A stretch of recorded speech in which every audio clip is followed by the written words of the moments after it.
السلام عليكم متابعيني، شلونكم؟ إن شاء الله تكونوا بخير. رمضان كريم. حاليا أنا بالسعودية جاي نأدي عمرة رمضان، يا رب يحسبها إن شاء الله ويقسم لكم عمرة قريبة إن شاء الله. جاي أسوي فطور النفرين. هذه طبعا الطبخ بالحمام لأن ما يقبلون نطبخ بالغرفة، وحقهم خطية فراشات وهذا، فالعراقية وين ما تروح تدبر. هنا أنا خليت قطع دجاج طبعا بالمناسبة اللي رايح عمره لازم ننتبه، دجاجهم صغار ما أتهم دجاج ضخم مثلا، فهاي جبتها مقطع.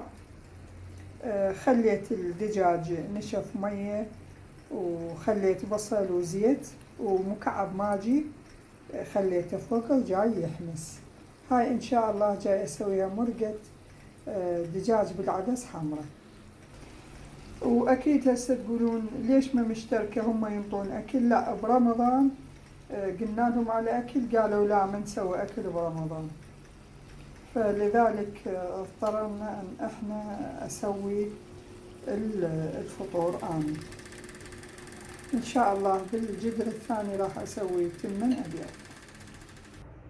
شوفوا هذا الخضرة اللي اشتريتها، هذه قرقير، شوفوها ما شاء الله، وهذا الثاني فجل هذا الورق مالته.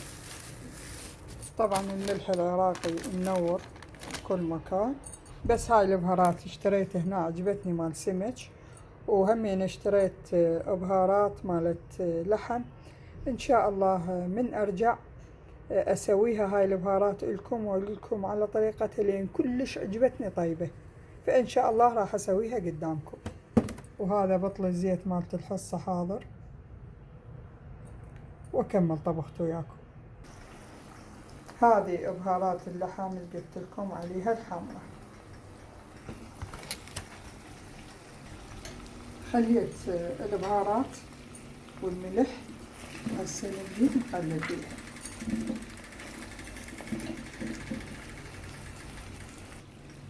ولما تحمست هي والبهارات هسه اخلي العدس المغسول.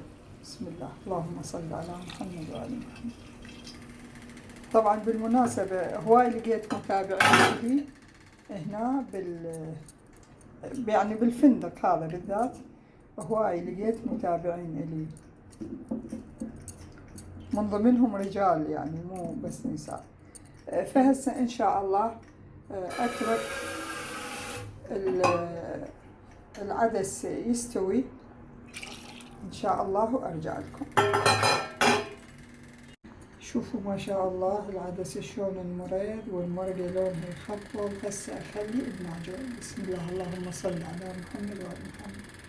طبعا ممنوع الطبخ بالفندق، لا هم فتحوا لنا المطعم وقالوا يابا اكلكم، ما قبلوا يعني ما قبلوا يشغلون المطعم او يجهزون لنا وجبات جاهزة.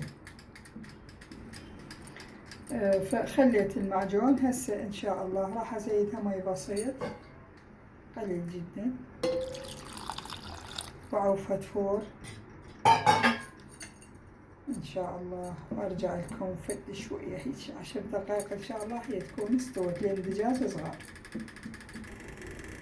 وكمية مرقتنا استوت. شوفوا ما شاء الله شلون مرقت العدس استوت، الحمد لله والشكر. ان شاء الله هذه راح اوخرها على صفحة حتى اطبخ التمن وراها. والتمن تعرفونه شي بسيط، انا ما يراده، بس هاي حبيت اراويكم معاناتنا من نطبخ بالفنادق شلون باعوا هاي معاناتنا، وهم استفادوا من هاي الطريقة كلش طيبة.